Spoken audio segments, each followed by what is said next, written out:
ਜਿਹੜਾ ਬੰਦਾ ਸਿੱਖ ਕੌਮ ਦੇ ਵਿੱਚ ਆ ਕੇ ਹੱਕਾਂ ਦੀ ਗੱਲ ਕਰੂਗਾ ਉਹਨੂੰ ਇਹ ਏਜੰਸੀਆਂ ਇਹ ਸਰਕਾਰਾਂ ਅੱਤਵਾਦੀ ਜਾਂ ਵੱਖਵਾਦੀ ਕਹਿ ਦਿੰਦੀਆਂ। ਗੱਲ ਤਾਂ ਯਾਰ ਪੰਜਾਬ ਦੀ ਕਰਨੀ ਹੈ, ਇੱਥੇ ਪ੍ਰਧਾਨਗੀਆਂ ਦੀ ਗੱਲ ਕਿੱਥੋਂ ਹੈ। ਪਹਿਲਾਂ ਕਰਤਾਰ ਸਿੰਘ ਸਰਾਭੇ ਹੋਰੀ ਬਾਹਰਲੇ ਮੁਲਕ ਛੱਡ ਕੇ ਇੱਥੇ ਆ ਕੇ ਲੜੇ ਤੇ ਇੱਥੋਂ ਉਦਮ ਸਿੰਘ ਹੋਰੀ ਦਿਲ 'ਚ ਦਰਦ ਲੈ ਕੇ ਬਾਹਰਲੇ ਮੁਲਕਾਂ 'ਚ ਜਾ ਕੇ ਲੜੇ, ਬੈਰੀ ਨੂੰ ਬਾਹਰਲੇ ਮੁਲਕ 'ਚ ਜਾ ਕੇ ਮਾਰਿਆ। ਸਾਡਾ ਇਤਿਹਾਸ ਹੈ। ਜਦੋਂ ਪੰਜਾਬ 'ਤੇ ਭੀੜਾਂ ਆਉਣਗੀਆਂ ਅਸੀਂ ਆਪਦੇ ਨਿੱਜੀ ਕੰਮ ਛੱਡ ਕੇ, ਨਿੱਜੀ ਫਾਇਦੇ ਛੱਡ ਕੇ, ਨਿੱਜੀ ਕਾਰੋਬਾਰ ਛੱਡ ਕੇ ਪੰਜਾਬ ਦੇ ਨਾਲ ਖੜਾਂਗੇ ਤੇ ਕੌਮ ਦੇ ਨਾਲ ਖੜਾਂਗੇ। ਸਾਡਾ ਇਤਿਹਾਸ ਹੈ ਤੇ ਇਹ ਚੱਲਦਾ ਹੀ ਰਹਿਣਾ ਬਸ। ਇਹ ਨਾ ਸੋਚੀਏ ਕਿ ਆਪਾਂ ਇਹ ਪੰਜਾਬ ਦੇ ਲੋਕ ਹੈ, ਇਹ ਤਾਂ ਉਹ ਗਦਾਰ ਲੋਕਾਂ 'ਚ ਭਰਤੀ ਕੀਤੇ ਹੋਏ ਜਿਨ੍ਹਾਂ ਨੂੰ ਸਰਕਾਰਾਂ ਤਨਖਾਹਾਂ ਦਿੰਦੀਆਂ ਨੇ, ਸੋਸ਼ਲ ਮੀਡੀਆ 'ਤੇ ਬਿਠਾਏ ਹੋਏ ਨੇ, ਲੱਖ ਰੁਪਈਆ ਤਨਖਾਹ ਦਿੰਦੇ ਆ। ਤੇ ਅੰਮ੍ਰਿਤਪਾਲ ਦੀ ਇਹ ਸਿਆਣਪ ਕਹਿ ਲਓ ਭਾਵੇਂ ਕਿ ਚੰਗੀ ਗੱਲ ਕਹਿ ਲਓ, ਇਹ ਚੰਗੀ ਗੱਲ ਹੈ ਕਿ ਐਵੇਂ ਦੁੱਕੀਆਂ ਤਿੱਕੀਆਂ ਦੀ ਪ੍ਰਵਾਹ ਨਹੀਂ ਕਰਨੀ ਚਾਹੀਦੀ, ਜਵਾਬ ਨਹੀਂ ਦੇਣਾ ਚਾਹੀਦਾ। ਅੰਮ੍ਰਿਤਪਾਲ ਤਾਂ ਜੋੜ ਰਿਹਾ ਹੈ ਨੌਜਵਾਨਾਂ ਨੂੰ ਸਿੱਖੀ ਦੇ ਨਾਲ। 25 ਤਰੀਕ ਦਾ ਪ੍ਰੋਗਰਾਮ ਹੈ ਕਿ ਅੰਮ੍ਰਿਤ ਛਕੋ। ਉੱਥੇ ਤਾਂ ਨੌਜਵਾਨਾਂ ਦੀ ਗਿਣਤੀ ਮੈਨੂੰ ਲੱਗਦਾ ਘੱਟ ਹੋਊਗੀ, ਪਰ ਆ ਜਦੋਂ ਬਾਦਲ ਵਰਗੇ ਰੈਲੀਆਂ ਕਰਦੇ ਆ, ਆ ਕਾਂਗਰਸ ਵਾਲੇ ਰੈਲੀਆਂ ਕਰਦੇ ਆ, ਝਾੜੂ ਵਾਲੇ ਰੈਲੀਆਂ ਕਰਦੇ ਆ, ਉਦੋਂ ਨੌਜਵਾਨ ਬੱਸਾਂ ਭਰ ਜਾਂਦੇ ਆ ਤੇ ਜਕਾਰਿਆਂ ਦੇ ਨਾਲ ਅਸੀਂ ਉੱਥੋਂ ਗੂੰਜਦੇ ਆਈਏ ਕਿ ਪੰਜਾਬ ਜਿਉਂਦਾ ਹੈ। ਪੰਜਾਬ ਦੇ ਨੌਜਵਾਨ ਜੁਰਤਾਂ ਨਾਲ, ਜਿਗਰਿਆਂ ਨਾਲ ਹੱਕ ਲੈਣਾ ਜਾਣਦੇ ਆ। TV 84 ਇੰਡੀਆ ਦੇ ਨਾਲ ਜੁੜੇ ਹੋ, ਮੈਂ ਰਜਿੰਦਰ ਸਿੰਘ ਸਭਰਾ। ਤਾਂ ਇੱਕ ਵਿਦਵਾਨ ਨੇ ਬੜਾ ਪਿਆਰਾ ਲਿਖਿਆ, ਉਹ ਕਹਿੰਦਾ ਪੰਜਾਬ ਜਿਉਂਦਾ ਗੁਰਾਂ ਦੇ ਨਾਂ 'ਤੇ। ਪਰ ਗੁਰਾਂ ਦੇ ਨਾਮ ਦੇ ਉੱਪਰ ਵਸਣ ਵਾਲੇ ਪੰਜਾਬ ਦੇ ਵਿੱਚ ਅੱਜ ਵੀ ਬਹੁਤ ਮੁੱਦੇ ਨੇ ਜਿਨ੍ਹਾਂ ਦੇ ਉੱਪਰ ਪੰਜਾਬ ਦੇ ਲੋਕ ਲੜਦੇ ਨਜ਼ਰ ਆ ਰਹੇ ਨੇ। ਮੌਜੂਦਾ ਸਮੇਂ ਦੇ ਵਿੱਚ ਜਦੋਂ ਵੀ ਗੱਲ ਕੀਤੀ ਜਾਵੇ ਤਾਂ ਪੰਜਾਬ ਦੇ ਨੌਜਵਾਨਾਂ ਨੇ ਅਗੇਰੇ ਹੋ ਕੇ ਇਹਨਾਂ ਮੁੱਦਿਆਂ ਦੇ ਉੱਪਰ ਬਹੁਤ ਵੱਡੀ ਲੜਾਈ ਲੜੀ ਹੈ। ਮੌਜੂਦਾ ਸਮੇਂ ਦੇ ਵਿੱਚ ਵੀ ਅੰਮ੍ਰਿਤਪਾਲ ਸਿੰਘ ਨੌਜਵਾਨ ਦੀ ਗੱਲ ਕੀਤੀ ਜਾਂਦੀ ਹੈ, ਜਿਹੜੇ ਆਪਣਾ ਕੰਮਕਾਜ ਛੱਡ ਕੇ ਵਿਦੇਸ਼ ਦੀ ਧਰਤੀ ਤੋਂ ਵਾਪਸ ਪਰਤ ਕੇ ਪੰਜਾਬ ਦੀ ਔਰ ਪੰਥ ਦੀ ਗੱਲ ਕਰਦੇ ਨਜ਼ਰ ਆ ਰਹੇ ਨੇ। ਔਰ ਉਹਨਾਂ ਦੇ ਨਾਲ ਕਹਿ ਸਕਦੇ ਹਾਂ ਕਿ ਕੁਝ ਅਜਿਹੇ ਲੋਕ ਨੇ ਜਿਹੜੇ ਉਹਨਾਂ ਦਾ ਲਗਾਤਾਰ ਸੋਸ਼ਲ ਮੀਡੀਆ ਦੇ ਉੱਪਰ ਵਿਰੋਧ ਕਰਦੇ ਨਜ਼ਰ ਆਉਂਦੇ ਨੇ। ਕਿ ਇਹ ਵਿਰੋਧ ਕਿੰਨਾ ਕੁ ਜਾਇਜ਼ ਹੈ। ਅੰਮ੍ਰਿਤਪਾਲ ਸਿੰਘ ਨੇ 25 ਸਤੰਬਰ ਦੀ ਕਾਲ ਦਿੱਤੀ ਹੈ ਸ੍ਰੀ ਅਨੰਦਪੁਰ ਸਾਹਿਬ, ਸ੍ਰੀ ਕੇਸਗੜ੍ਹ ਸਾਹਿਬ ਦੇ ਪਾਵਨ ਅਸਥਾਨ ਤੋਂ ਖੰਡੇ ਬਾਟੇ ਦੀ ਪੌਲ ਲੈ ਕੇ ਗੁਰੂ ਕੇ ਸਿੰਘ ਸੱਜਣ ਦੀ। ਤਾਂ ਇਸ ਗੱਲ ਨੂੰ ਲੈ ਕੇ ਅੰਮ੍ਰਿਤਪਾਲ ਸਿੰਘ ਦੀ ਸਮੁੱਚੀ ਸ਼ਖਸੀਅਤ ਨੂੰ ਲੈ ਕੇ ਪੰਜਾਬ ਦੇ ਨਾਲ ਜੁੜੇ ਹੋਏ ਨੌਜਵਾਨ ਕੀ ਸੋਚਦੇ ਨੇ ਔਰ ਆਉਣ ਵਾਲੇ ਸਮੇਂ ਨੂੰ ਕਿਸ ਤਰ੍ਹਾਂ ਦੇਖਦੇ ਨੇ। ਸਾਡੇ ਨਾਲ ਰਾਜ ਸਿੰਘ ਖਾਲਸਾ ਨੇ ਜਿਹੜੇ ਲਗਾਤਾਰ ਪੰਜਾਬ ਦੇ ਮੁੱਦਿਆਂ ਦੇ ਉੱਪਰ ਬੋਲਦੇ ਨਜ਼ਰ ਆਉਂਦੇ ਨੇ। ਗੱਲਬਾਤ ਕਰ ਲੈਣੇ ਬਾਈ, ਸਵਾਗਤ ਹੈ ਸਭ ਤੋਂ ਪਹਿਲਾਂ। ਵਾਹਿਗੁਰੂ ਜੀ ਕਾ ਖਾਲਸਾ ਜੀ, ਵਾਹਿਗੁਰੂ ਜੀ ਕੀ ਫਤਿਹ। ਖਾਲਸਾ ਜੀ, ਸਭ ਤੋਂ ਪਹਿਲਾਂ ਵੱਡਾ ਸਵਾਲ ਹੈ, ਕਿਵੇਂ ਦੇਖਦੇ ਹੋ ਅੰਮ੍ਰਿਤਪਾਲ ਸਿੰਘ ਦੀ ਸ਼ਖਸੀਅਤ ਨੂੰ? ਬਾਈ ਅੰਮ੍ਰਿਤਪਾਲ ਸਿੰਘ ਆਏ ਨੇ, ਪਹਿਲਾਂ ਤਾਂ ਸਾਡੀ ਸਮੁੱਚੀ ਲੱਖਾ ਧਾਨਾ ਟੀਮ ਵੱਲੋਂ ਅਸੀਂ ਪੰਜਾਬ ਪਹੁੰਚਣ ਤੇ ਉਹਨਾਂ ਦਾ ਸਵਾਗਤ ਕਰਦੇ ਹਾਂ। ਤੇ ਜਿਵੇਂ ਦੀਆਂ ਬਾਈ ਗੱਲਾਂ ਕਰਦਾ ਤੇ ਉੱਥੋਂ ਸਾਨੂੰ ਕਲੀਅਰ ਹੁੰਦਾ ਕਿ ਕੁਛ ਹੈ, ਕਿ ਵਧੀਆ ਗੱਲਬਾਤ, ਵਧੀਆ ਤਰਕ ਦੇ ਆਧਾਰ 'ਤੇ, ਤੱਥਾਂ ਦੇ ਆਧਾਰ 'ਤੇ ਜੋ ਗੱਲਾਂ ਕਰਨੀਆਂ। ਤੇ ਤੁਸੀਂ ਨੇ ਕਿਹਾ ਕਿ ਪ੍ਰੋਪੋਗੰਡਾ ਜਿਹੜਾ ਰਚਿਆ ਜਾਂਦਾ ਹੈ, ਜਿਹੜਾ ਵਿਰੋਧ ਹੁੰਦਾ ਉਹ ਹੋਣਾ ਹੀ ਹੁੰਦਾ। ਜਿਹੜਾ ਬੰਦਾ ਸਿੱਖ ਕੌਮ ਦੇ ਵਿੱਚ ਆ ਕੇ ਹੱਕਾਂ ਦੀ ਗੱਲ ਕਰੂਗਾ ਉਹਨੂੰ ਇਹ ਏਜੰਸੀਆਂ ਇਹ ਸਰਕਾਰਾਂ ਅੱਤਵਾਦੀ ਜਾਂ ਵੱਖਵਾਦੀ ਕਹਿ ਦਿੰਦੀਆਂ। ਇਹ ਪਹਿਲਾਂ ਵੀ ਹੁੰਦਾ ਆਇਆ ਤੇ ਹੁਣ ਵੀ ਹੋ ਰਿਹਾ। ਅੱਗੇ ਤੋਂ ਜੇ ਕੋਈ ਹੱਕਾਂ ਦੀ ਗੱਲ ਕਰੂਗਾ, ਜ਼ਿਆਦਾਤਰ ਮੇਨ ਸਿੱਖ ਕੌਮ ਦੇ ਹੱਕਾਂ ਦੀ ਗੱਲ। ਇੱਥੇ ਹੋਰ ਬਥੇਰੇ ਆਪਦੇ ਧਰਮਾਂ ਦੀ ਗੱਲ ਕਰਦੇ, ਉਹਨਾਂ ਨੂੰ ਕਦੇ ਕੁਛ ਨਹੀਂ ਕਿਹਾ। ਬਸ ਇੱਥੇ ਅਸੀਂ ਚੁੱਭਦੇ ਸਿੱਖ ਹੀ ਹਾਂ। ਜਿਹੜਾ ਬੰਦਾ ਇੱਥੇ ਸਿੱਖੀ ਦੀ ਗੱਲ ਕਰਦਾ, ਆਪਦੇ ਹੱਕਾਂ ਦੀ ਗੱਲ ਕਰਦਾ, ਆਪਣੀ ਕੌਮ ਦੀ ਗੱਲ ਕਰਦਾ, ਪੰਜਾਬ ਦੀ ਗੱਲ ਕਰਦਾ, ਉਹਨੂੰ ਵੱਖਵਾਦੀ ਅੱਤਵਾਦੀ ਕਿਹਾ ਜਾਂਦਾ ਹੈ। ਤੇ ਵੈਸੇ ਅੰਮ੍ਰਿਤਪਾਲ ਦਾ ਅਸੀਂ ਇੱਥੇ ਪਹੁੰਚਣ ਤੇ ਬਾਈ ਦਿਲੋਂ ਸਵਾਗਤ ਕਰਦੇ ਹਾਂ ਤੇ ਦਿਲੋਂ ਨਾਲ। ਬਾਈ ਜੀ, ਤੁਸੀਂ ਕਹਿੰਦੇ ਹੋ ਕਿ ਵਿਰੋਧ ਉਹ ਲੋਕ ਕਰਦੇ ਨੇ ਜਿਹੜੇ ਏਜੰਸੀਆਂ ਦੇ ਪਾਲੇ ਹੋਏ ਨੇ, ਜਿਹੜੇ ਗੌਰਮੈਂਟ ਦੇ ਵੱਲੋਂ ਅਪੁਆਇੰਟ ਕੀਤੇ ਹੋਏ ਨੇ, ਪਰ ਜਿਹੜੇ ਦੀਪ ਸਿੱਧੂ ਦੇ ਸੱਜੇ ਖੱਬੇ ਰਹੇ ਨੇ ਉਹੀ ਵਿਰੋਧ ਕਰਦੇ ਨਜ਼ਰ ਆਉਂਦੇ ਆ। ਫਿਰ ਉਹਨਾਂ ਦੇ ਉੱਪਰ ਦੋਸ਼ ਕਿਵੇਂ ਲਾਇਆ ਜਾ ਸਕਦਾ ਕਿ ਏਜੰਸੀਆਂ ਦੇ ਬੰਦੇ ਨੇ? ਇਹ ਕੀ ਹੁੰਦਾ ਬਾਈ, ਜਦੋਂ ਵੀ ਕਿਤੇ ਪੰਜਾਬ ਦੇ ਹੱਕਾਂ ਦੀ ਗੱਲ ਹੁੰਦੀ ਹੈ, ਏਜੰਸੀਆਂ ਇੰਨੀ ਡੂੰਘਾਈ ਤੱਕ ਚਲੀਆਂ ਜਾਂਦੀਆਂ ਨੇ ਕਿ ਇੱਕ ਟੀਮ ਨੂੰ ਤਿੰਨ ਹਿੱਸਿਆਂ 'ਚ ਵੰਡ ਦਿੰਦੀ ਹੈ। ਏਜੰਸੀਆਂ ਇੰਨੀਆਂ ਉਹ ਬੰਦਿਆਂ ਨੂੰ ਵੀ ਨਹੀਂ ਪਤਾ ਲੱਗਦਾ ਕੀ ਹੋ ਰਿਹਾ। ਜੇ ਆਪਾਂ ਗੱਲ ਕਰੀਏ ਕਿ ਦੀਪ ਸਿੱਧੂ ਦੀ ਜਿਹੜੀ ਟੀਮ ਸੀ, ਜੇਕਰ ਅੱਜ ਦੋ ਧੜਿਆਂ 'ਚ ਵੰਡੀ ਗਈ ਹੈ, ਦੋ ਧੜੇ ਨਹੀਂ ਕਹਾਂਗੇ, ਕੁਝ ਕੁ ਬੰਦੇ ਅਲੱਗ ਹੋ ਗਏ ਨੇ, ਉਹਨਾਂ ਨੂੰ ਵੀ ਪਤਾ ਨਹੀਂ ਹੋਣਾ ਕਿ ਏਜੰਸੀਆਂ ਸਾਡੇ 'ਤੇ ਗੇਮ ਪਾ ਰਹੀਆਂ ਨੇ। ਗੱਲ ਤਾਂ ਯਾਰ ਪੰਜਾਬ ਦੀ ਕਰਨੀ ਹੈ, ਇੱਥੇ ਪ੍ਰਧਾਨਗੀਆਂ ਦੀ ਗੱਲ ਕਿੱਥੋਂ ਆ ਗਈ? ਗੱਲ ਤਾਂ ਸਾਡੀ ਕੌਮ ਦੀ ਕਰਨੀ ਹੈ, ਬਚਾਉਣਾ ਤਾਂ ਅਸੀਂ ਪੰਜਾਬ ਹੈ। ਗੱਲ ਹੱਕਾਂ ਦੀ ਕਰਨੀ ਹੈ ਤੇ ਫਿਰ ਇੱਥੇ ਪ੍ਰਧਾਨਗੀਆਂ ਪਿੱਛੇ ਕਿਸੇ ਨੂੰ ਨਹੀਂ ਲੜਨਾ ਚਾਹੀਦਾ। ਜਿਹੜੇ ਵੀ ਸਿੱਖ ਕੌਮ ਨੂੰ ਮਨਜ਼ੂਰ ਹੋਊਗਾ ਇਨਸਾਨ, ਉਹ ਅੱਗੇ ਚੱਲੂਗਾ ਤੇ ਬਾਕੀ ਸੰਗਤ ਪਿੱਛੇ ਚੱਲੂਗੀ। ਇੱਕ ਉਹ ਸਮਾਂ ਹੈ ਜਿਹੜੇ ਸਮੇਂ ਦੇ ਵਿੱਚ ਨੌਜਵਾਨ ਆਪਣੀ ਸਰ ਜ਼ਮੀਨ ਨੂੰ ਛੱਡ ਕੇ, ਪੰਜਾਬ ਨੂੰ ਛੱਡ ਕੇ ਵਿਦੇਸ਼ ਦੇ ਵਿੱਚ ਰਹਿਣਾ, ਉੱਥੇ ਵਸੇਬਾ ਕਰਨਾ ज़्यादा पसंद करते हैं। पर अजिही किहड़ी चिन्ह है कि जिसने अमृतपाल सिंह नूं जिहड़ा सी ਪੰਜਾਬ ਦੀ ਸਰਜ਼ਮੀਨ ਦੇ ਨਾਲ ਜੋੜ ਦਿੱਤਾ, ਪੰਜਾਬ ਦੇ ਮੁੱਦਿਆਂ ਦੇ ਨਾਲ ਜੋੜ ਦਿੱਤਾ, ਪੰਥ ਦੀ ਗੱਲ ਕਰਨ ਵਾਸਤੇ ਜੋੜ ਦਿੱਤਾ। ਦੇਖੋ ਭਾਈ, ਇਹ ਵਰਤਾਰਾ ਵਾਪਰਦਾ ਹੁੰਦਾ, ਇਹ ਭਾਵਕ ਹੁੰਦਾ। ਬਾਈ ਦੀਪ ਵੀ ਕਹਿੰਦਾ ਹੁੰਦਾ ਸੀ। ਤੇ ਜਦੋਂ ਅੰਦਰੋਂ ਚਿੰਗ ਹੁੰਦੀ ਹੈ ਕਿ ਅਸੀਂ ਪੰਜਾਬ ਦੇ ਲਈ ਕੁਝ ਕਰਨਾ, ਸਾਡਾ ਤਾਂ ਬਾਈ ਇਤਿਹਾਸ ਰਿਹਾ ਹੈ ਨਾ। ਪਹਿਲਾਂ ਕਰਤਾਰ ਸਿੰਘ ਸਰਾਭੇ ਹੋਰੀ ਬਾਹਰਲੇ ਮੁਲਕ ਛੱਡ ਕੇ ਇੱਥੇ ਆ ਕੇ ਲੜੇ, ਤੇ ਇੱਥੋਂ ਉਦਮ ਸਿੰਘ ਹੋਰੀ ਦਿਲ 'ਚ ਦਰਦ ਲੈ ਕੇ ਬਾਹਰਲੇ ਮੁਲਕਾਂ 'ਚ ਜਾ ਕੇ ਲੜੇ, ਬੈਰੀ ਨੂੰ ਬਾਹਰਲੇ ਮੁਲਕ 'ਚ ਜਾ ਕੇ ਮਾਰਿਆ। ਸਾਡਾ ਇਤਿਹਾਸ ਹੈ ਇਹ, ਵਾਹਿਗੁਰੂ ਵੱਲੋਂ ਸਾਨੂੰ ਸਮਰਥ ਬਖਸ਼ੀ ਹੋਇਆ ਕਿ ਜਦੋਂ ਜਦੋਂ ਪੰਜਾਬ ਤੇ ਭੀੜਾਂ ਆਉਣਗੀਆਂ, ਅਸੀਂ ਆਪਦੇ ਨਿੱਜੀ ਕੰਮ ਛੱਡ ਕੇ, ਨਿੱਜੀ ਫਾਇਦੇ ਛੱਡ ਕੇ, ਨਿੱਜੀ ਕਾਰੋਬਾਰ ਛੱਡ ਕੇ ਪੰਜਾਬ ਦੇ ਨਾਲ ਖੜਾਂਗੇ ਤੇ ਕੌਮ ਦੇ ਨਾਲ ਖੜਾਂਗੇ। ਇਹ ਸਾਡਾ ਇਤਿਹਾਸ ਹੈ ਤੇ ਇਹ ਚੱਲਦਾ ਹੀ ਰਹਿਣਾ ਬਾਈ। ਇਹਦੇ ਵਿੱਚ ਇੱਕ ਹੋਰ ਵਿਚਾਰਨ ਵਾਲੀ ਗੱਲ ਹੈ ਕਿ ਜਿਸ ਤਰੀਕੇ ਦੇ ਨਾਲ ਅੰਮ੍ਰਿਤਪਾਲ ਸਿੰਘ ਵਿਦੇਸ਼ ਤੋਂ ਪੰਜਾਬ ਆਉਣ ਤੇ ਜਿਸ ਤਰੀਕੇ ਦੇ ਨਾਲ ਲੋਕਾਂ ਦੇ ਵਿੱਚ ਵਿਚਰਦੇ ਨਜ਼ਰ ਆਉਂਦੇ, ਤਾਂ ਜਿਹੜੇ ਕੁਝ ਅਜਿਹੇ ਲੋਕ ਨੇ ਵਿਰੋਧ ਕੀਤਾ ਜਾਂਦਾ ਹੈ। ਅੰਮ੍ਰਿਤਪਾਲ ਸਿੰਘ ਜਨਤਕ ਤੌਰ ਤੇ ਕਹਿੰਦੇ ਕਿ ਮੈਂ ਉਹਨਾਂ ਦੇ ਸਵਾਲਾਂ ਦੇ ਜਵਾਬ ਕਿਉਂ ਦੇਵਾਂ। ਕਿਤੇ ਨਾ ਕਿਤੇ ਇਹ ਨਹੀਂ ਲੱਗਦਾ ਕਿ ਜਦੋਂ ਕੋਈ ਸਿੱਧੇ ਰਸਤੇ ਦੇ ਉੱਪਰ ਚੱਲਦਾ ਹੈ ਜਾਂ ਆਪਣੇ ਮਿੱਥੇ ਹੋਏ ਨਿਸ਼ਾਨੇ ਦੇ ਉੱਪਰ ਚੱਲਣ ਦਾ ਯਤਨ ਕਰਦਾ ਹੈ, ਤਾਂ ਅੰਮ੍ਰਿਤਪਾਲ ਸਿੰਘ ਦਾ ਉਹਨਾਂ ਦਾ ਨਾਂ ਜਵਾਬ ਦੇਣਾ ਇੱਕ ਸਿਆਣਪ ਨਜ਼ਰ ਆਉਂਦੀ ਹੈ ਇਹਦੇ ਵਿੱਚ। ਬਿਲਕੁਲ ਬਾਈ, ਬਿਲਕੁਲ ਜਵਾਬ ਦੇਣਾ ਨਹੀਂ ਚਾਹੀਦਾ, ਕਿਉਂਕਿ ਏਜੰਸੀਆਂ ਦੇ ਛੱਡੇ ਹੋਏ, ਸਰਕਾਰਾਂ ਦੇ ਛੱਡੇ ਹੋਏ ਬੰਦੇ ਹੁੰਦੇ ਆ। ਇਹ ਨਾ ਸੋਚੀਏ ਕਿ ਆਪਾਂ ਇਹ ਪੰਜਾਬ ਦੇ ਲੋਕ ਹੈ। ਇਹ ਤਾਂ ਉਹ ਗਦਾਰ ਲੋਕਾਂ 'ਚ ਭਰਤੀ ਕੀਤੇ ਹੋਏ, ਜਿਨ੍ਹਾਂ ਨੂੰ ਸਰਕਾਰਾਂ ਤਨਖਾਹਾਂ ਦਿੰਦੀਆਂ ਨੇ, ਸੋਸ਼ਲ ਮੀਡੀਆ 'ਤੇ ਬਿਠਾਏ ਹੋਏ ਨੇ, ਲੱਖ ਲੱਖ ਰੁਪਈਆ ਤਨਖਾਹ ਦਿੰਦੇ ਆ। ਇਹ ਪਹਿਲਾਂ ਪ੍ਰੋਪੋਗੰਡਾ ਕਰਦੇ ਆ ਅਗਲੇ ਦੇ ਖਿਲਾਫ, ਤੇ ਫਿਰ ਜੇਕਰ ਕੋਈ ਬੋਲਦਾ ਉਹ 'ਤੇ ਪਰਚੇ ਪਾ ਕੇ ਅੰਦਰ ਦੇਣਾ ਚਾਹੁੰਦੇ ਹੁੰਦੇ ਆ। ਇਹ ਪੰਜਾਬ ਦੇ ਲੋਕ ਨਹੀਂ, ਇਹ ਗਦਾਰ ਲੋਕ ਹੈ ਬਾਈ। ਜਿਹੜਾ ਬੰਦਾ ਯਾਰ ਸੱਚ ਦੀ ਗੱਲ ਕਰੂਗਾ, ਹੱਕ ਦੀ ਗੱਲ ਕਰੂ, ਸਾਡੀ ਕੌਮ ਦੀ ਗੱਲ ਕਰੂ, ਪੰਜਾਬ ਦੀ ਗੱਲ ਕਰੂ, ਅਸੀਂ ਬੇਝਿਜਕ ਹੋ ਕੇ ਉਹਦੇ ਨਾਲ ਖੜੇ ਹਾਂ, ਕਿਉਂਕਿ ਅਸੀਂ ਪੰਜਾਬ ਨੂੰ ਪਿਆਰ ਕਰਦੇ ਹਾਂ। ਹੁਣ ਜਿਹੜਾ ਬੰਦਾ ਪੰਜਾਬ ਦੀ ਬਰਬਾਦੀ ਦੀ ਗੱਲ ਕਰੂਗਾ, ਉਹ ਬਾਈ ਹਰੇਕ ਨੂੰ ਨਿੰਦੂ, ਭਾਵੇਂ ਮੈਂ ਆ, ਭਾਵੇਂ ਅੰਮ੍ਰਿਤਪਾਲ ਹੈ, ਭਾਵੇਂ ਲੱਖਾ ਸਦਾਣਾ ਹੈ। ਜਿਹੜਾ ਹੱਕ ਦੀ ਪੰਜਾਬ ਦੀ ਗੱਲ ਕਰੂਗਾ, ਜਿਹੜੇ ਨੂੰ ਪੰਜਾਬ ਚੁੱਭਦਾ ਵੀ ਪੰਜਾਬ ਪੈਰਾਂ 'ਤੇ ਨਾ ਖੜਾ ਹੋ ਸਕੇ, ਇਹ ਸਿੱਖ ਕੌਮ ਪੈਰਾਂ 'ਤੇ ਨਾ ਖੜੀ ਹੋ ਸਕੇ, ਉਹ ਸਰਕਾਰ ਦੇ ਗਦਾਰ ਬੰਦੇ, ਉਹਨਾਂ ਦੀ ਬਹੁਤੀ ਪਰਵਾਹ ਨਹੀਂ ਕਰਨੀ ਚਾਹੀਦੀ। ਤੇ ਅੰਮ੍ਰਿਤਪਾਲ ਦੀ ਇਹ ਸਿਆਣਪ ਕਹਿ ਲਓ, ਭਾਵੇਂ ਕਿ ਚੰਗੀ ਗੱਲ ਕਹਿ ਲਓ, ਇਹ ਚੰਗੀ ਗੱਲ ਹੈ ਕਿ ਐਵੇਂ ਦੁੱਕੀਆਂ ਤਿੱਕੀਆਂ ਦੀ ਪਰਵਾਹ ਨਹੀਂ ਕਰਨੀ ਚਾਹੀਦੀ, ਜਵਾਬ ਨਹੀਂ ਦੇਣਾ ਚਾਹੀਦਾ। ਇੱਥੇ ਲੋਕ ਬਈ ਬਥੇਰਾ ਪ੍ਰੋਪੋਗੰਡਾ ਕਰਦੇ ਆ, ਪਰ ਜਿਹੜੇ ਬੰਦੇ ਨੀਚ ਹਰਕਤਾਂ ਕਰਦੇ ਆ, ਜਿਹੜੇ ਛੋਟੇ ਲੈਵਲ ਦੇ ਹੁੰਦੇ ਆ, ਜਿਹੜੇ ਪੰਜਾਬ ਨੂੰ ਪਿਆਰ ਹੀ ਨਹੀਂ ਕਰਦੇ, ਉਹਨਾਂ ਦੁੱਕੀਆਂ ਤਿੱਕੀਆਂ ਨੂੰ ਕੀ ਜਵਾਬ ਦੇਣਾ ਯਾਰ। ਗੱਲ ਤਾਂ ਇੱਥੇ ਖੜੀ ਹੈ। ਬਹੁਤ ਵਧੀਆ ਗੱਲ ਹੈ ਕਿ ਕਿਸੇ ਨੂੰ ਜਵਾਬ ਨਹੀਂ, ਆਪਣੀ ਲਾਈਨ 'ਤੇ ਚੱਲੇ ਜਾਓ ਬਾਈ।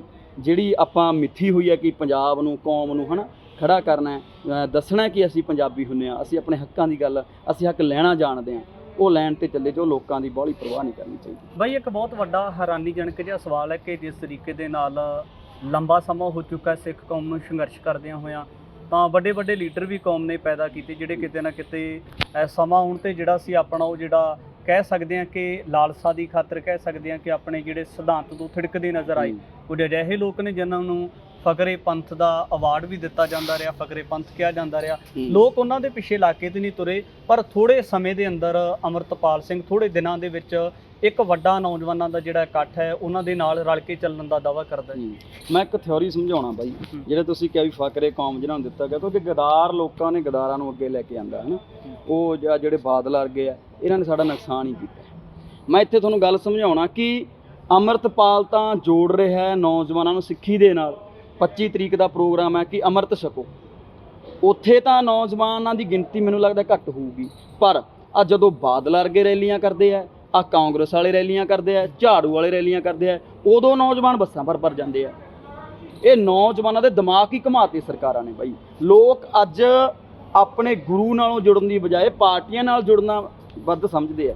ਜਿਹੜੀ ਸ਼ਕਤੀ ਸਾਨੂੰ ਸਾਡਾ ਗੁਰੂ ਦੇ ਦੂ, ਕਿ ਉਹ ਸ਼ਕਤੀ ਇਹ ਪਾਰਟੀਆਂ ਦੇ ਦੇਣਗੀਆਂ ਸਿਰਫ ਚੌਧਰਾਂ ਦੀ ਖਾਤਰ, ਵੀ ਥਾਣਿਆਂ 'ਚ ਸਲੂਟ ਵੱਜੇ ਜੀ, ਆਹ ਫਲਾਣਾ ਜੀ ਮੈਨੂੰ DSP ਬਿਠਾ ਕੇ ਜੀ ਚਾਹ ਪੁੱਛਦਾ ਜੀ।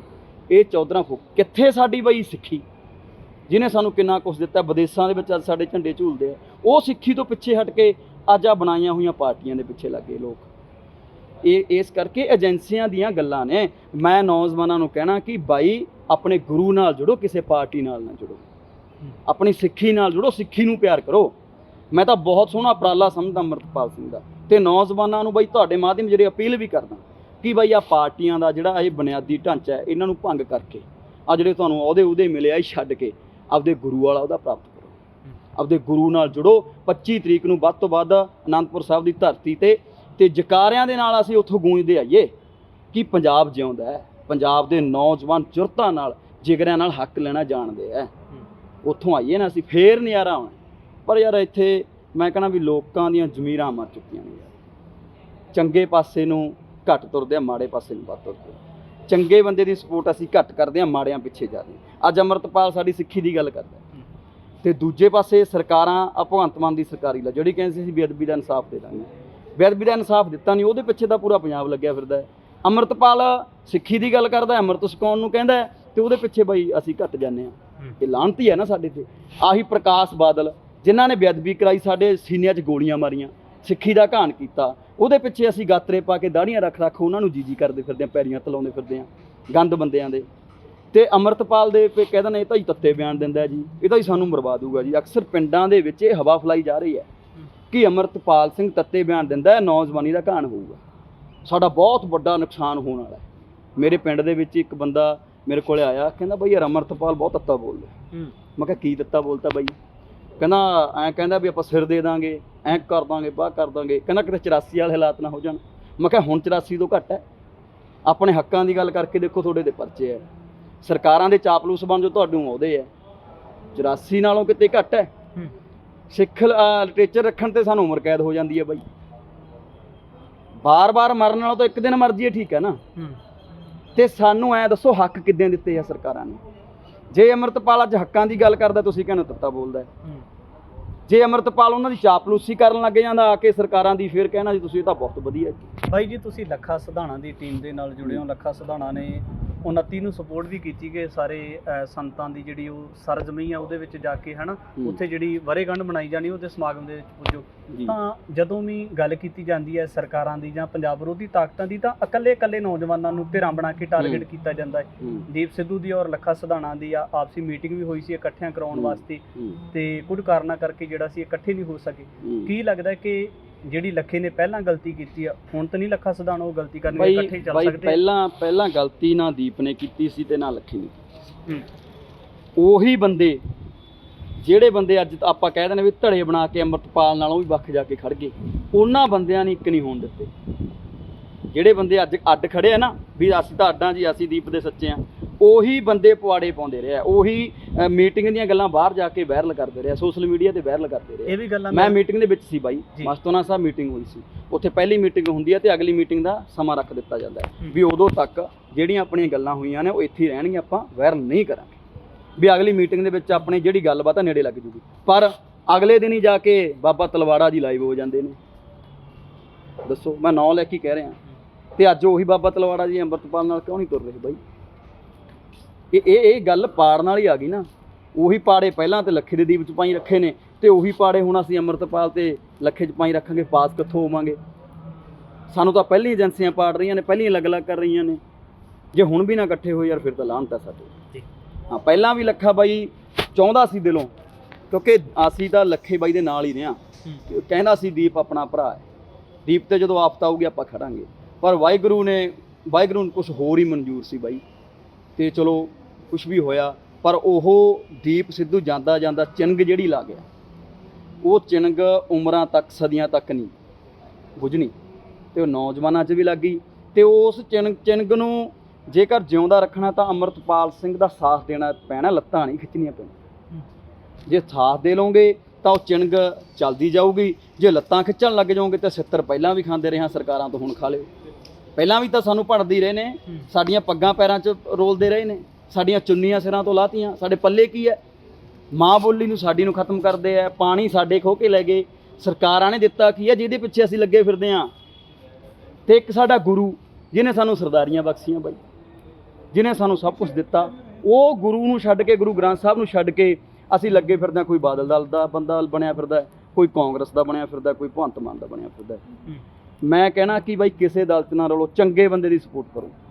ਜਿਹੜਾ ਬੰਦਾ ਚੰਗਾ ਹੈ ਉਹਦੀ ਸਪੋਰਟ ਕਰੋ, ਤੇ ਜਿਹੜੇ ਬੰਦੇ ਐਵੇਂ ਜਾਵਲੀਆਂ ਮਾਰਦੇ ਉਹਨਾਂ ਦੇ ਨਾਂ ਪਿੱਛੇ ਲੱਗੋ। ਯਾਰ ਸਾਡੇ ਨੌਜਵਾਨਾਂ ਨੂੰ ਟੈਗ ਪਤਾ ਕੀ ਲੱਗਿਆ? ਨੌਜਵਾਨਾਂ ਨੂੰ ਇਹ ਭੁਲਾ ਰੱਖਿਆ ਯਾਰ ਇੱਕ ਥਾਂ ਤੇ ਖੜ ਗਏ ਬਸ ਉਸੇ ਪਿੱਛੇ ਹੀ ਲੱਗੇ ਰਹੋ। ਅੱਜ ਮੈਂ ਬਾਈ ਤੇਰੇ ਪਿੱਛੇ ਲੱਗ ਗਿਆ, ਕੱਲ ਨੂੰ ਤੂੰ ਗਲਤ ਨਿਕਲ ਗਿਆ, ਇਹ ਤਾਂ ਨਹੀਂ ਮੈਂ ਤੇਰੇ ਪਿੱਛੇ ਲੱਗੇ ਰਹਾਂ। ਛੱਡ ਕੇ ਮੈਂ ਤਾਂ ਆਪਦਾ ਰਸਤਾ ਆਪ ਅਪਣਾਊਂਗਾ ਨਾ। ਪਰ ਨੌਜਵਾਨਾਂ ਨੂੰ ਤੇ ਸਾਡੇ ਬਜ਼ੁਰਗਾਂ ਨੂੰ ਇਹੀ ਕਹਿ ਰੱਖਿਆ ਯਾਰ ਸਟੈਂਡ, ਵੀ ਜਿੱਥੇ ਜੁੜ ਗਏ ਸਟੈਂਡ 'ਤੇ ਖੜੇ ਰਹੋ, ਭਾਵੇਂ ਅਗਲਾ ਚੰਗਾ ਭਾਵੇਂ ਮਾੜਾ। ਚੰਗੇ ਮਾੜੇ ਦੀ ਪਰਖ ਕਰਨੀ ਪੈਣੀ। ਜੇ ਅਸੀਂ ਚੰਗੇ ਨਾਲ ਜੁੜੇ ਸੀ, ਜਿੱਦੇ ਉਹ ਬੁਰਾ ਬਣ ਗਿਆ ਉਹਨੂੰ ਛੱਡਣਾ ਪੈਣਾ। ਇਸ ਕਰਕੇ ਪੰਜਾਬ ਤਾਂ ਬਚੂ ਜੇ ਅਸੀਂ ਉੱਪਰ ਉੱਠਾਂਗੇ। ਇੱਕ ਬਾਈ ਲਾਸਟ ਦੀ ਇੱਕ ਗੱਲ ਹੋਰ, ਸਾਨੂੰ ਤਾਂ ਵੰਡਿਆ ਜਾਤਾਂ ਪਾਤਾਂ ਦੇ ਨਾਂ ਤੇ ਹੈ। ਇੱਥੇ ਬਹੁਤ ਬੰਦੇ ਆ ਜਿਹੜੇ ਏਜੰਸੀਆਂ ਦੇ ਵੀਡੀਓ ਪਾ ਦਿੰਦੇ ਆ ਕਿ ਐਂ ਜੀ ਫਲਾਣਾ ਢਿਮਕਾ, ਪਰ ਜਾਤਾਂ ਪਾਤਾਂ ਵਾਲੇ ਫਲਾਉਣ ਵਾਲੇ ਕੌਣ ਨੇ? ਇਹੀ ਰਾਜਨੀਤਿਕ ਬੰਦੇ। ਸਾਡੇ ਧੜੇ ਬਣਾਉਣ ਵਾਲੇ ਕੌਣ ਨੇ? ਇਹੀ ਰਾਜਨੀਤਿਕ ਬੰਦੇ। ਪਿੰਡਾਂ ਦੇ ਵਿੱਚ 2-2 ਗੁਰਦੁਆਰੇ 3-3 ਗੁਰਦੁਆਰੇ ਬਣਾਉਣ ਵਾਲੇ ਕੌਣ ਨੇ? ਆਹੀ ਬਾਦਲ ਦਲੀਏ।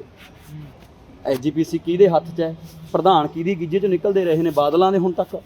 ਤੇ ਫਿਰ ਸਿੱਖੀ ਦਾ ਘਾਣ ਕਿਹਨੇ ਹੋਰ ਕਰ ਗਿਆ ਕੋਈ ਆ ਕੇ? ਸਿੱਖੀ ਦਾ ਘਾਣ ਵੀ ਤਾਂ ਇਹਨਾਂ ਨੇ ਕੀਤਾ। ਅਕਾਲ ਤਖ਼ਤ ਸਾਹਿਬ ਦਾ ਜਥੇਦਾਰ ਕੀ ਰੋਹਬ ਨਾਲ ਇਹ ਗੱਲ ਕਹਿ ਨਹੀਂ ਸਕਦਾ ਇੱਕ ਪਿੰਡ 'ਚ ਇੱਕ ਗੁਰਦੁਆਰਾ ਹੋਵੇ, ਕਿ ਇੱਕ ਪਿੰਡ 'ਚ ਇੱਕ ਸ਼ਮਸ਼ਾਨ ਘਾਟ ਹੋਵੇ? ਅਸੀਂ ਸ਼ਮਸ਼ਾਨ ਘਾਟ ਵੀ ਵੰਡ ਲਏ, ਅਸੀਂ ਬਾਟੇ ਵੀ ਵੰਡ ਲਏ, ਅਸੀਂ ਗੁਰਦੁਆਰੇ ਵੀ ਵੰਡ ਲਏ। ਸਾਡੇ ਪੱਲੇ ਕੀ ਹੈ? ਸਮਝਣ ਦੀ ਲੋੜ ਹੈ ਬਾਈ। ਇਹਨਾਂ ਪਾਰਟੀਆਂ ਬਾਜੀ ਤੋਂ ਉੱਪਰ ਉੱਠਣ ਦੀ ਲੋੜ ਹੈ, ਇਕੱਠੇ ਹੋ ਕੇ ਲੜਨ ਦੀ ਲੋੜ ਹੈ। ਭਾਵੇਂ ਮੇਰਾ ਕੋਈ ਦੁਸ਼ਮਣ ਹੈ, ਲੱਖਾ ਬਾਈ ਇਹ ਸਾਨੂੰ ਗੱਲ ਸਮਝਾਉਂਦਾ ਰਹਿੰਦਾ ਪੂਰੀ ਟੀਮ ਨੂੰ, ਕਿ ਭਾਵੇਂ ਦੁਸ਼ਮਣ ਹੋਵੇ, ਜਦੋਂ ਪੰਜਾਬ ਦੀ ਗੱਲ ਕਰਦਾ, ਜਦੋਂ ਹੱਕਾਂ ਦੀ ਗੱਲ ਕਰਦਾ, ਉਹ ਆਪਣਾ ਮਿੱਤਰ। ਬੈਰ ਅਲੱਗ ਚੱਲੀ ਜਾਣ ਦਿਓ, ਉਹ ਜ਼ਿੰਦਗੀ ਅਲੱਗ ਹੈ। ਪਰ ਜਿੱਥੇ ਪੰਜਾਬ ਦੀ ਗੱਲ ਆ ਜਾਂਦੀ ਹੈ, ਸਾਡੀ ਕੌਮ ਦੀ ਗੱਲ ਆ ਜਾਂਦੀ ਹੈ, ਕੌਮੀਅਤ ਦੀ ਗੱਲ ਆ ਜਾਂਦੀ ਹੈ, ਪਾਣੀਆਂ ਦੀ, ਬਈ ਜਿੱਥੇ ਵੀ ਪੰਜਾਬ ਦੀ ਸਿੱਖ ਕੌਮ ਦੀ ਗੱਲ ਆਉਂਦੀ ਹੈ, ਉੱਥੇ ਸਾਨੂੰ ਇੱਕ ਹੋਣਾ ਚਾਹੀਦਾ। ਇਹ ਸਾਡਾ ਪਹਿਲਾ ਫਰਜ਼ ਹੈ। ਤੇ ਮੈਂ ਨੌਜਵਾਨਾਂ ਨੂੰ ਬੇਨਤੀ ਕਰਦਾ ਤੁਹਾਡੇ ਮਾਧਿਅਮ ਜਰੀਏ ਕਿ ਬਾਈ 25 ਤੇ 29 ਤਰੀਕ ਨੂੰ, 25 ਨੂੰ ਅਨੰਦਪੁਰ ਸਾਹਿਬ ਤੇ 29 ਨੂੰ ਰੋਡੇ, ਜਿੱਥੇ ਕਿ ਦਸਤਾਰਬੰਦੀ ਕਰਨੀ ਹੈ, 29 ਤਰੀਕ ਨੂੰ ਭਾਈ ਅਮਰਪਾਲ ਸਿੰਘ ਜੀ ਉੱਥੇ ਵੀ ਪਹੁੰਚੋ। ਤੇ ਨੌਜਵਾਨਾਂ ਨੂੰ ਬੇਨਤੀ ਕਰਦਾ ਕਿ ਬਾਈ ਪਾਰਟੀਆਂ ਦਾ ਖਹਿੜਾ ਛੱਡ ਕੇ, ਜਿਨ੍ਹਾਂ ਨੇ ਪੰਜਾਬ ਨੂੰ ਲੁੱਟਿਆ, ਸਾਡੀ ਕੌਮ ਦਾ ਘਾਣ ਕੀਤਾ, ਉਹਨਾਂ ਨੂੰ ਛੱਡ ਕੇ ਆਪਾਂ ਆਓ ਗੁਰੂ ਦੇ ਲੜ ਲੱਗੀਏ, ਗੁਰੂ ਵਾਲੇ ਹੋਈਏ, ਤੇ ਆਉਣ ਵਾਲੇ ਟਾਈਮ ਦੇ ਵਿੱਚ ਇੱਕ ਫੌਜ ਤਿਆਰ ਕਰ ਲਈਏ ਕਿ ਜਿਹੜੇ ਅਸੀਂ ਆਪਦੇ ਹੱਕ ਲੈ ਸਕੀਏ। ਸਰਕਾਰਾਂ ਸਾਨੂੰ ਤਾਂ ਅੱਤਵਾਦੀ, ਵੱਖਵਾਦੀ, ਮਾੜੀਆਂ ਗੱਲਾਂ ਤੇ ਕਹਿ ਦਿੰਦੀਆਂ ਨੇ, ਤੇ ਅਸੀਂ ਉਹਨਾਂ ਸਰਕਾਰਾਂ ਦੇ ਤਲਬੇ ਚੱਟ ਬਣੇ ਫਿਰਦੇ ਹਾਂ। ਜਿਹੜੇ ਸਿੱਖ ਨੌਜਵਾਨ ਨੇ ਉਹ ਤਾਂ ਗੁਰੂ ਨਾਲ ਲੱਗ ਸਕਦੇ ਆ, ਉਹ ਤਾਂ ਗੁਰੂ ਨਾਲ ਲੱਗ ਕੇ ਚੱਲਣ, ਗੁਰੂ ਦੀਆਂ ਗੱਲਾਂ ਤੇ ਚੱਲਣ, ਉਹ ਕਿਸੇ ਪਾਰਟੀਆਂ ਦੇ ਕਿਉਂ ਚੱਲਦੇ ਆ? ਤੇ ਜਿਹੜੇ ਨੌਜਵਾਨਾਂ ਨੇ ਅੰਮ੍ਰਿਤ ਨਹੀਂ ਛਕਿਆ, ਉਹਨਾਂ ਨੂੰ ਅਪੀਲ ਕਰੋ ਕਿ ਗੁਰੂ ਵਾਲੇ ਬਣੋ, ਕਿਸੇ ਪਾਰਟੀ ਦੇ ਨਾ ਬਣੋ। ਇਹੀ ਭਾਈ ਬੇਨਤੀਆਂ ਨੇ ਅਮਰਪਾਲ ਸਿੰਘ ਦਾ ਬਾਈ ਇੱਥੇ ਪਹੁੰਚਣ ਤੇ ਸਾਡੀ ਸਮੁੱਚੀ ਟੀਮ ਵੱਲੋਂ ਬਹੁਤ ਬਹੁਤ ਧੰਨਵਾਦ। ਜਿੱਥੇ ਜਿੱਥੇ ਪੰਜਾਬ ਦੀ ਗੱਲ ਹੋਊਗੀ, ਜਿੱਥੇ ਜਿੱਥੇ ਅਮਰਪਾਲ ਨੂੰ ਸਾਡੀ ਲੋੜ ਪਊਗੀ, ਅੱਧੇ ਬੋਲ ਤੇ ਹਾਜ਼ਰ ਹੋਵਾਂਗੇ ਤੇ ਪੰਜਾਬ ਦੇ ਲਈ ਖੜਾਂਗੇ। ਲੱਖਾ ਸਿਧਾਣਾ ਦੀ ਟੀਮ ਦੇ ਵਿੱਚੋਂ ਰਾਜ ਸਿੰਘ ਖਾਲਸਾ ਦੇ ਨਾਲ ਵਿਸ਼ੇਸ਼ ਗੱਲਬਾਤ ਕੀਤੀ ਹੈ ਤਾਂ ਉਹਨਾਂ ਨੇ ਦੱਸਿਆ ਕਿ ਜਿਸ ਤਰੀਕੇ ਦੇ ਨਾਲ ਅਮਰਪਾਲ ਸਿੰਘ ਪੰਜਾਬ ਦੇ ਮੁੱਦਿਆਂ ਨੂੰ ਲੈ ਕੇ ਜਾਂ ਜਿਹੜਾ ਆਪਣਾ ਜੀਵਨ ਹੈ ਸੰਘਰਸ਼ ਦੇ ਲੇਖੇ ਲਾਉਣ ਵਾਸਤੇ ਚੱਲੇ ਨੇ, ਤਾਂ ਉਹਨਾਂ ਦਾ ਸਾਨੂੰ ਹਰ ਵਿਅਕਤੀ ਨੂੰ ਜਿਹੜਾ ਸਮਰਥਨ ਕਰਨਾ ਚਾਹੀਦਾ। ਆਉਣ ਵਾਲੇ ਸਮੇਂ ਦੇ ਵਿੱਚ ਕਿਸ ਤਰੀਕੇ ਦੇ ਨਾਲ ਪੰਜਾਬ ਦੇ ਮੁੱਦਿਆਂ ਦੇ ਜਿਹੜਾ ਹੱਲ ਕੀਤਾ ਜਾ ਸਕਦਾ, ਉਹਨਾਂ ਦੇ ਵਾਸਤੇ ਹੱਲ ਲੱਭਿਆ ਜਾ ਸਕਦਾ, ਆਉਣ ਵਾਲੇ ਸਮੇਂ ਦੇ ਵਿੱਚ ਵੀ ਤਮਾਮ ਪੱਖ ਲੈ ਕੇ ਹਾਜ਼ਰ ਹੋਵਾਂਗਾ। ਧੰਨਵਾਦ।